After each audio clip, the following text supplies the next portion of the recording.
देख रहे इंफोपीडिया टुडे। आज हम बात कर रहे हैं कहानी हर्षद मेहता के स्वामी की।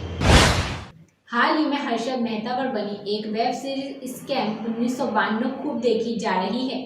हर्षद मेहता 1980 से 1990 के दशक के बीच भारत के कारोबारी दुनिया में खूब सुर्खियों में रहा। हर्षद मेहता ने भारत में शेयर बाजार की दिशा और दशा दोनों बदल कर रख दी। हर्षद मेहता जितनी तेजी से शेयर मार्केट की सीढ़ियों पर चढ़े थे, उतनी ही तेजी से नीचे भी फिसल गए। उन पर उस दौर का सबसे बड़ा शेयर मार्केट घोटाला करने का आरोप लगा था।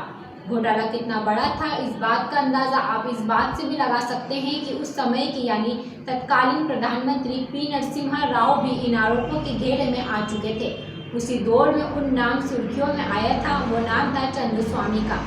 कहा जाता है कि चंद्रस्वामी की मदद से ही हर्षद मेहता का घोटाला लंबे वक्त तक ठंडे बस्ते में पड़ा रहा। आखिर में चंद्रस्वामी कौन थे और इनकी पहुंच इतनी ऊपर तक कैसे थी, आइए यही जानने की कोशिश करते हैं आज की इस खास रिपोर्ट में। चंद्रस्वामी का असली नाम नेमीचंद था। वह ज्योतिषी के तौर पर चर्चा में आए थे। प्रधानमंत्री पीवी नरसिम्हा राव के शासन के दौरान उनके पास बेशुमार शक्तियां थी। उन्हें राव का भरोसेमंद सहयोगी और सलाहकार माना जाता था। अक्सर विवादों में रहे चंद्रस्वामी का नाम पूर्व प्रधानमंत्री राजीव गांधी हत्याकांड की जांच में सामने आया। हत्याकांड पर अपनी रिपोर्ट में जैन आयोग ने मामले में उनकी संलिप्तता पर एक खंड दिया था। चंद्रस्वामी राजस्थान के अलवर जिले के बहरोड में 1948 में जन्मे थे।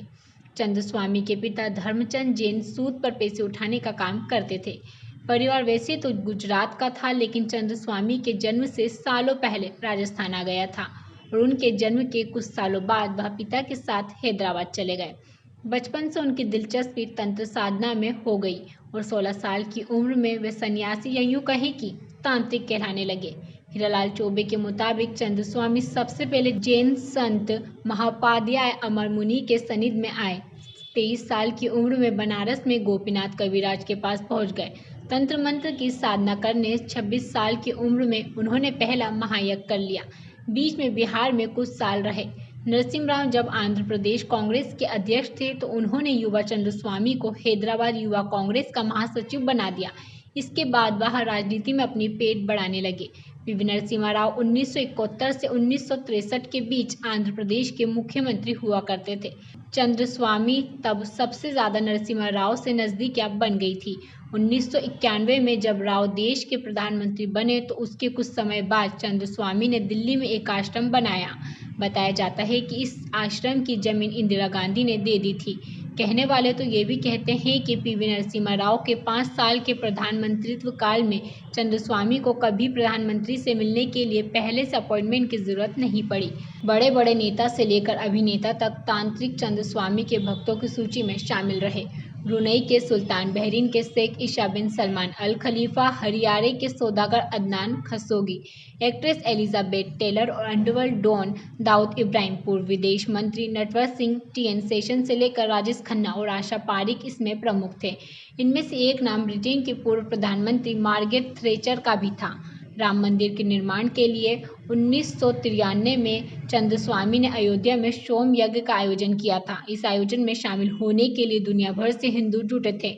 इस यज्ञ को कवर कर चुके वरिष्ठ पत्रकार शरद गुप्ता बताते हैं कि उस दौर में लखनऊ में कोहिनूर होटल हुआ करता था। उस होटल का मालिक भी चंद्रस्वामी का शिष्य हुआ करता था। चंद्रस्वामी के कहने पर पूरा होटल ही इन लोगों के लिए बुक था और हर तरफ वोडका पीकर झूमते विदेशी सन्यासी नजर आ रहे थे और सबके सब चंद्रस्वामी के भक्त थे। अपनी लंबी बाल, दाढ़ी, पीले वस्त्र और रुद्राक्ष की माला के साथ चंद्रस्वामी में काफी कुछ ऐसा था जिसका जादू दूसरों के सिर पर चढ़कर बोलने लगा था। खास बात यह थी कि चंद्रस्वामी खुद अंग्रेजी नहीं पढ़ पाते थे और ना ही बोल पाते थे, लेकिन दुनिया के कई देशों के ताकतवर हुक्मरानों पर उनका खासा प्रभाव हो चला था।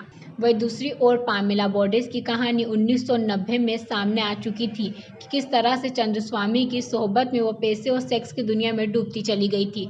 1992 की मिस इंडिया रही पामेला बोर्डेस ने डेली मेल को दिए इंटरव्यू में बताया था कि अदनान खशोगी और चंद्रस्वामी के लिए वो सेक्सुअल प्रेजेंट के तौर पर काम करती रही।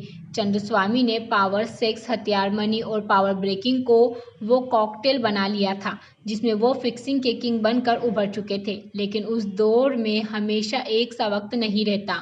1996 के बाद चंद्रस्वामी का बुरा दौर शुरू हो गया और एक के बाद एक उन पर मुकदमे चलने शुरू हो गए तो उन्हें तिहाड़ जेल जाना पड़ गया। चंद्रस्वामी सत्ता के केंद्र से बाहर हो गए, लेकिन उनके दोस्त हर जगह मौजूद थे। लिहाजा तमाम मुकदमों के बावजूद वे दिल्ली के आलीशान इलाके में बने फार्म हाउस में जमे रहे। मस्तिष्क घाट यानी ब्रेन हेमरेज के शिकार हुए चंद्रस्वामी ने 66 साल की उम्र में दिल्ली के अपोलो अस्पताल में आखिरी सांस ली। अब तक के लिए बस इतना ही, बाकी हर छोटे बड़े अपडेट्स के लिए बने रहिए इन्फोपीडिया के साथ। नमस्कार।